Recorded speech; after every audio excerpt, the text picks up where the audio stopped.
Greetings and felicitations, my minions. I am your evil book.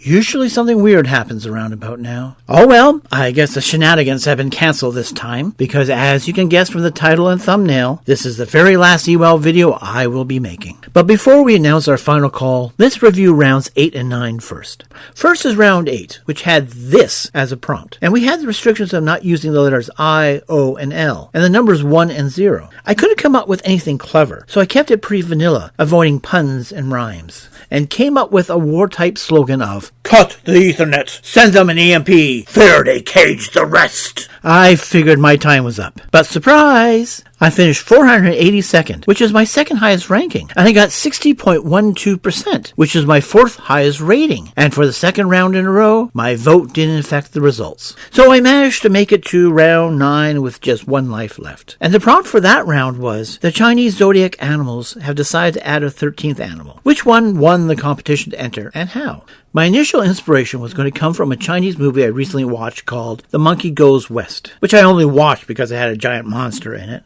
Anyway, the character of Monkey was a trickster, and he was imprisoned on Earth for the chaos he caused in heaven with his pranks. So from that, I was thinking of having the monkey cheat and taking a second spot on the zodiac. However, I talked myself out of it after looking up Chinese zodiac monkey traits, and found some that ran counter to the idea of a prankster monkey. Looking it up again for this video, I found many other interpretations reinforcing the prankster monkey viewpoint.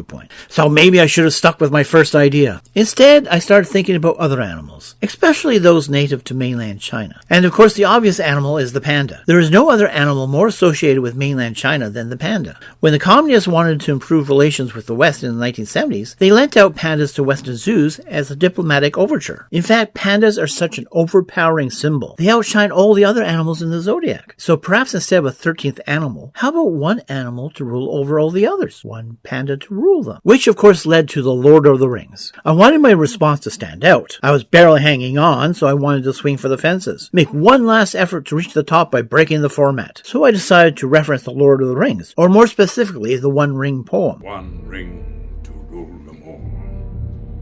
One ring to find them. One ring to bring them all.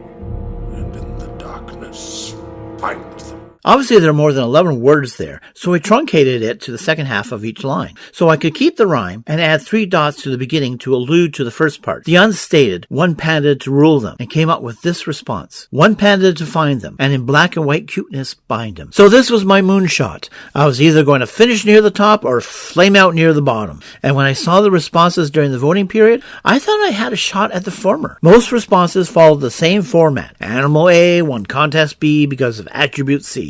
How do you decide between each of them? So I thought standing out was only going to help me. I couldn't be more wrong. I ended up finishing at the 1050th spot, which, sure, was my third highest ranking, but it was out of 1,095 that responded, and my rating was a measly 25.98%, which I don't even have to say was my lowest rating ever, by a massive wide margin. So I finally flame out, finishing at 1,182nd overall, a far cry from the top 491 I wanted to achieve. However, even if it wasn't for the penalty that cost me a life, I doubt I will have lasted much longer. I'm much older than most of the contestants. In fact, I was probably the oldest in the competition, so my cultural touchstones are much different from everyone else's, and thus relatability was a huge factor. But there are no regrets participating. Loved making the videos to go along with it, and ended up making a new character to add to my channel's lore. And now it's time to say goodbye. Don't kill me! I want to live! What? No, it's just the end of the video. Oh. Okay, now it's time to come along. Was I a good book-shaped clone? No,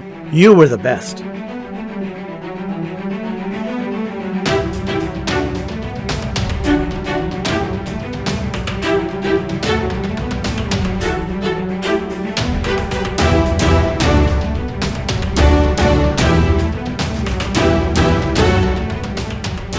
I'm evil. Mind you, you're the only book-shaped clone.